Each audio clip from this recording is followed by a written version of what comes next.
오늘 우리가 함께 읽은 이 신명기 34장 말씀은 모세의 죽음과 관련된 기사입니다.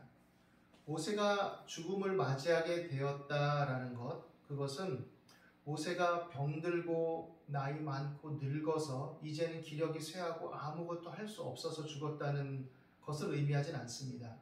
우리가 본문에 읽어서 알고 있듯이 120세였지만 눈이 흐리지 않고 기력이 쇠하지 아니하였다라고 말합니다.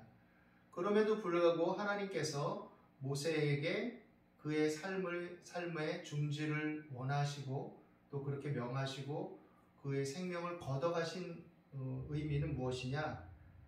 사명과 관련해서 생각해 볼 수 있는데 모세의 소임이 여기까지 다 했다라는 것이죠. 그리고 모세는 이제 하나님 안에서 안식하도록 부름을 받은 것이다 라고 볼 수가 있을 것입니다. 모세는 하나님과 대면하여 알던 자라고 일컬어질 만큼 하나님과 밀착된 삶을 살았습니다. 물론 그의 삶의 어떤 80세 소명에 이르기까지의 삶을 보면 그렇지 않았다고 볼 수 있죠. 어릴 때 죽음의 위기에서 건져져서 바로의 궁궐에서 지내게 되었고 애굽의 학술과 문물을 익히면서 자기 동족 이스라엘을 돌아볼 마음이 있어서 적극적으로 자신의 어떤 정치적인 또 지위의 신분과 여러 가지 것들을 이용해서 뭔가를 해보고자 하는 마음이 있었는데 이스라엘 백성들은 오히려 자신을 또한 이반하고 따르지 않는 그런 태도들을 보여줬다고 볼 수 있고 그 사건으로 인해서 광야에서 도피하고 또 오랜 세월을 보내게 됩니다. 40여 년의 광야 세월을 지내다가 이제는 모든 것이 다 지나가고 세월이 끝나고 나는 이렇게 살다가 죽는가 보다 라고 생각했을 즈음에 하나님께서 떨기나무 가운데 불꽃 가운데 임재하시고 그에게 소명을 부여하시죠. 하나님의 약속은 변치 않고 하나님의 뜻은 여전히 살아있고 하나님은 이 나이가 들어서 모든 것들에 대해서 체념하고 있는 모세에게 새롭고 또 능력 있는 사명을 부여하시죠. 모세는 바로에게 가서 이제 애굽에서 하나님의 백성들을 내보내라고 요구합니다. 그러나 바로 왕이 대제국의 왕이 그 말을 들으니 만무하죠. 코웃음 치고 비웃음을 사기에 딱 좋은 그런 모습으로 모세가 아론과 함께 등장했기 때문이죠. 그런데 하나님은 이들을 사용합니다. 이들을 사용하셔서 그 원대한 일을 이루시고 그 약속을 이루시고 이스라엘 백성들을 애굽에서 건져내시죠. 모세는 이제 이 광야길을 가면서 약속의 땅으로 이스라엘 백성들을 영도해 나갑니다. 그리고 1세대들이 극심한 반역과 그 불순종과 패역함에도 불구하고 거듭되는 은혜를 입었지만 결국엔 그들의 어리석음과 또 거듭되는 반항으로 인해서 광야에서 엎드러지고 여호수아와 갈렙과 또 20세 이하였던 그 당시에 후세대들만이 다시금 약속의 땅으로 들어갈 그런 소망 가운데 세월을 기다리게 되죠. 그리고 이제 그 목전에서 모세는 죽게 됩니다. 죽음의 운명을 맞이하게 됩니다. 하나님께서 좀 너무 가혹한 것이 아닌가 싶죠. 왜냐하면 모세도 그 땅에 들어가기를 백성들과 함께 그 땅에 가기를 얼마나 사모했겠습니까? 그 땅에서 하나님의 백성들이 하나님의 율법과 율례에 따라서 굳건한 하나님의 선민된 백성을 이루고 그 안에서 하나님을 섬기며 하나님과 함께 더불어서 연합하는 그 모습들을 일구어 나가고 또 맛보기를 원했기 때문이죠. 그런데 하나님은 모세가 하나님의 영광을 가리는 분노했던 그 한 가지 사건, 다른 말씀에 보면 그것을 어떻게 보면 핑계 삼아 들어가는 것을 허락하지 않으신다라고 표명하십니다. 하나님은 긍휼이 풍성하신데 사실 그거 하나로 모세의 흠을 잡아서 못 들어가게 하시는 것일까? 사실 그렇지 않죠. 거기에는 어떤 다른 상징적 의미도 있을 것이라고 생각합니다. 그리고 모세에게 그만하면 족하다 했고 후세대의 일은 후세대에게 맡기는 것이고 또 그 사명을 다했음을 말씀하시는 것으로 우리가 생각할 수 있겠죠. 느보산 비스가산 꼭대기에서 그 약속의 땅들을 바라보는 모세는 약속의 성취됨을 인해서 이제 감격과 감동에 빠졌을 것입니다. 이 땅들을 하나님의 백성들에게 주시는구나. 그 약속의 성취는 아브라함과 이삭과 야곱했던 약속의 그 신실하심을 따라서 반드시 성취되는구나. 그러나 그 기쁨과 감격 안에서 모세는 개인적으로는 금지된 것을 또 맛봐야 했죠. 그래서 한편으로는 또 아쉬움이 남았을 것입니다. 그러나 하나님의 약속은 또 여호수아를 통해서 계속해서 성취가 됩니다.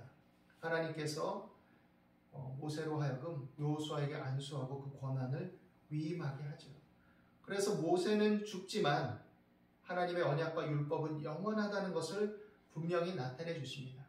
이스라엘 백성들이 유념해야 될 것은 모세는 그들의 위대한 영도자이고 그들을 약속의 땅 목전으로 인도한 사람이지만 그러나 그의 사명이 끝날 때는 하나님의 뜻에 따라서 끝날 수밖에 없다라는 것. 그리고 그렇게 위대한 모세도 결국은 죽음을 맞아들일 수밖에 없다라는 것을 생각해야 됩니다.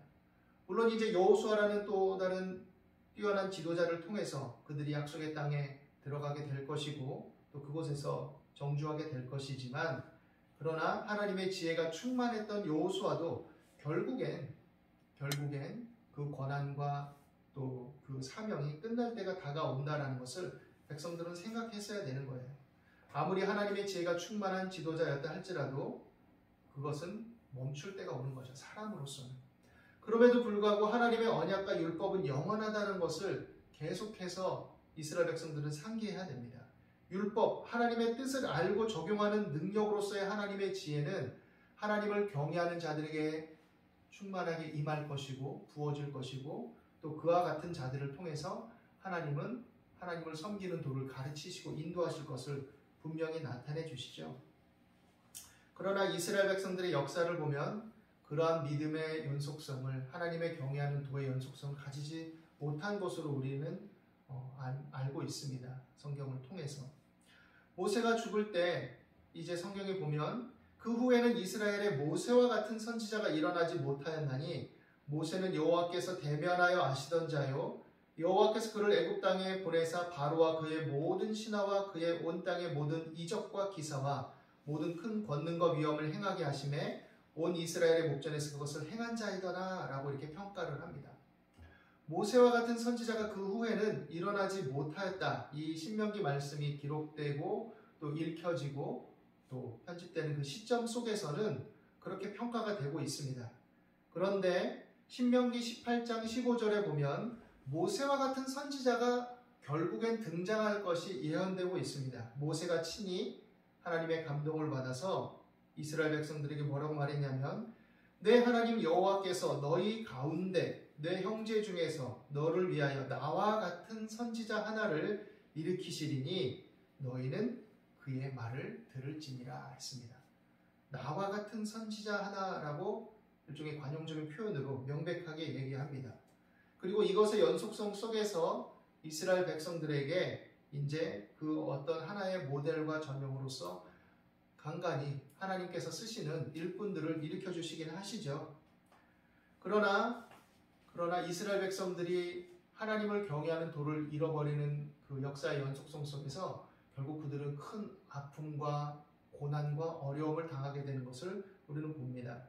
약속의 땅에 들어가서 정복전쟁을 하고 그들이 하나님께서 부여해 주신 은혜와 복락들을 맛보며 살아가지만 이제 옛적의 그 기억들을 잃어버리고 또 그것들이 희미해져가는 또 세대들에게서 온전히 전수를 받지 못했던 또 그것이 가르쳐지긴 했을지라도 그것에 대해서 충실하게 하나님의 법도를 따르기에 소홀히 했던 그런 후손들로 인해서 점차적으로 하나님을 멀리하고 그 땅의 문화와 세속의 문제들과 여러 가지 우상과 탐욕에 빠져서 죄악을 일삼는 일들이 계속해서 전개되죠. 그리고 하나님은 그때마다 하나님의 백성들을 가르치시고 단련하기 위해서 징계도 하시고 일꾼들을 세우시고 그렇게 하시죠. 그러나 이 거듭되는 관계 속에서 결국 이스라엘 백성들은 죄와 허물에 뒤섞인 삶이 반복해서 드러나게 됩니다. 그리고 이제 사사시대의 말기에 이르면 사무엘 이후에 이제 우리에게도 왕을 세워달라라고 말하는데 그것은 그 숨은 속내는 하나님을 왕으로 섬기기 싫고 인간적인 제도와 방편을 통해서 우리도 그럴듯하게 보이는 뭔가를 이루고 싶다 그 의미였던 것이죠. 그리고 인간 왕을 의지하게 되고 인간 왕에 의해서 영향을 받는 일들이 일어납니다. 인간 왕일지라도 하나님께서 또 허용적으로 세우신 것이기 때문에 은혜를 부어주시고 능력을 부어주시고 붙들어 주시지만 인간 왕으로서 하나님을 경외하지 않고 또 하나님의 뜻에 벗어난 삶을 추구했을 때 그 영향을 고스란히 인간들이 다 받게 되는 것이죠. 백성들이. 그리고 그 여파로 인해서 왕정기 시대의 이스라엘에 크고 작은 문제와 또 죄악의 소용돌이들이 뒤섞여서 일어나게 됩니다. 결국은 지혜에 탁월했던 왕이라고 일컬었던 솔로몬마저도 결국 그 하나님을 경외하면서 실패하고 넘어지는 모습들을 보이게 되고 그 여파로 인해서 남왕국, 북왕국이 그 아들 르호보암 때 나뉘게 되고 북왕국 이스라엘의 거듭되는 죄악으로 인해서 멸망하게 되고 남유다는 결국 하나님의 긍휼을 힘입어서 이제 포로로 잡혀가다 간신히 그 흔적만 남은 채 돌아오게 되죠. 이런 상황 속에서 이스라엘 백성들에게 요구되는 것은 무엇이냐? 사람을 의지하지 말고 하나님을 바라보라는 것입니다. 인간 왕이, 인간 지도자가 아무리 탁월해도 결국 너희들 각자가 하나님의 율법의 도에 의해서 하나님을 섬기고 경외하고 이웃을 사랑하고 복음의 본질에 오늘날로 표현한다면 율법의 본질에, 말씀의 본질에 바르게 서서 하나님을 사랑하고 이웃을 사랑하지 않는다면 결국엔 너희들에게는 실패와 고통과 아픔이 따를 수밖에 없다라는 것을 일깨워주는 것이죠. 시편 89편 38절에 보면 이제 포로기와 관련되어서 그들의 인식적인 전환이 드러나기 시작하는 부분들이 등장합니다. 첫 번째는 어떻게 보면 절망적인 인식으로 출발을 하죠. 하나님께서 모세를 통해서 나와 같은 선지자를 보낸다고도 하셨고 또 다윗의 가문의 언약을 영원한 언약이라 하심으로써 그 왕이 끊이지 않는다고 하셨고 그래서 하나님께서 영원한 복락과 은혜를 누리겠다고 약속하셨는데 그러나 이 현실은 무엇입니까? 북왕국 이스라엘은 멸망해버리고 우리 남유다는 바벨론의 포로로 잡혀가고 이 지경이 되었습니다. 수치와 낭패를 당하게 되었습니다. 이러면서 시편 89편 38절에 그러나 주께서 주의 기름 부음 받은 자에게 놓아서 물리치셔서 버리셨습니다. 라고 말합니다. 버리셨습니다. 끝났습니다. 이게 뭡니까? 그렇게 탄식하죠. 그런데 90편, 91편으로 넘어가면서 이제 인간적인 차원에 주목했던 그런 말씀의 의미들, 약속의 의미들을 다시금 눈을 들어서 하나님을 향하는 것으로서 변화시킴으로써 본질적인 은혜와 능력이 하나님으로부터 임할 것이라는 것을 전망하기 시작합니다. 회복의 능력과 권세가 하나님께 있고 이러한 실패와 절망도 하나님은 변화시킬 수 있다라는 전망들이 나타나기 시작하죠. 그래서 시편 90편 1절 2절에 보면 주여 주는 대대의 우리의 거처가 되었나이다. 산이 생기기 전 땅과 세계도 주께서 조성하시기 전 곧 영원부터 영원까지 주는 하나님이십니다. 즉 구원의 능력이 우리의 치료와 회복이 하나님께로부터 임할 것입니다 라는 것을 바라보기 시작하죠. 그리고 91편 1절 2절에 보면 지존자의 은밀한 곳에 거주하며 전능자의 그늘 아래에 사는 자여 나는 여호와를 향하여 나의 요새와 또 내가 의지하는 하나님이라 하리니 라고 말합니다. 그는 나의 피난처요 나의 요새요 내가 의뢰하는 하나님이라 하리니 라고 말하는 것이죠. 그러니까 결국 이러한 절망과 고통과 한계 속에서도 하나님은 그 약속을 어떻게 하든지 이루실 것입니다. 그것은 하나님이시기 때문입니다. 우리 인간은 실패하고 우리는 실패했지만 우리는 죄와 허물로 이렇게 망가졌지만 하나님은 우리를 치료하시고 다시 일으키실 것입니다 라는 것을 바라보게 되죠. 그래서 다시 하나님께로 향하게 됩니다. 인간을 의지하지 말고 도림이 없는 인생들을 의지하지 말고 또 눈앞에 위협으로 닥친 큰 제국 바벨론의 위협과 그 군대에 눌리지 말고 지금 당한 수치와 아픔과 고통에 또한 완전히 엎드려지지 않을 그 하나님의 은혜와 자비와 긍휼이 임할 것이다. 고난과 환난 가운데도 하나님께서 자비와 긍휼을 베풀어 주실 것이다. 모세와 다윗은 없지만 하나님은 여전히 일하시고 성취하실 것이다. 그렇게 해서 다시금 눈을 들어 하나님을 향하게 되는 것이죠. 흔히 사람들이 인물의 부재를 탓하기도 하고 또 한 인생들이 또 교회에서도 지도자들이 필요합니다. 이런 사람들이 필요합니다. 또 내 삶에 있어서 나를 위한 멘토나 지도자가 없습니다. 이런 현상과 현실들이 힘겹습니다. 나는 그런 자원이 없고요. 환경이 없어요. 라고 말할 때들이 있죠. 물론 현실적으로 볼 때 이것이 얼마나 큰 어려움이고 힘겨움입니까? 아픔입니까? 어렵고 힘들 때 나를 지도해줄 지도자, 탁월한 지도자가 있으면, 우리 공동체를 이끌 지도자가 있으면 얼마나 좋은 일이겠어요. 내가 인생의 문제를 고민하고 뭔가를 알기를 원할 때 정말 잘 조언해 줄 수 있는 멘토가 있는 것, 코치할 수 있는 사람이 있는 것, 얼마나 참 행운이고 복된 일입니까? 그런데 누구에게나 그런 환경과 자원과 어떤 일들이 사람이 꼭 주어지는 것은 아니에요. 그래서 그런 또 것들을 맛보지 못한 사람들은 참 절망스럽고 힘겨울 때가 있습니다. 내 삶은 왜 이렇습니까? 참 지긋지긋합니다. 이런 거 하나 좀 상의할 사람조차 없고, 이렇게 하나 뭔가 해나갈 때 나의 환경과 자원은 이렇고, 이렇게 생각할 수 있죠. 그럴 때 우리가 때로는 조금의 절망감이 들지라도 그 속에서 눈을 들어 하나님을 바라볼 수 있게 되기를 바랍니다. 하나님은 이 모든 것들을 초월해서 일하실 수 있는 분이고 능치 못함이 없으신 분입니다. 물론 우리가 일반적으로는 하나님께서도 우리에게 주신 상식과 합리의 원리와 인간 삶에 부여주신 일반적인 질서에 따라서 일을 행하시는 분이시지만, 그러나 절망과 어둠에 있을 때, 때때로 우리의 한계에 직면하고 또 우리가 할 힘이 없을 때, 그때 우리가 눈을 들어 하나님을 바라보면 그때 하나님의 일하심을 우리는 맛볼 수 있습니다. 하나님께서 일하시고 사람들을 움직이시고 환경을 조성하시고 길을 열어주시고 지혜와 아이디어를 주시고, 하나님을 간절히 찾는 자들에게, 하나님을 경외하고 하나님을 바라보며 하나님의 은혜와 긍휼을 기다리는 자들에게 하나님은 일하시는 하나님이시라는 것이죠.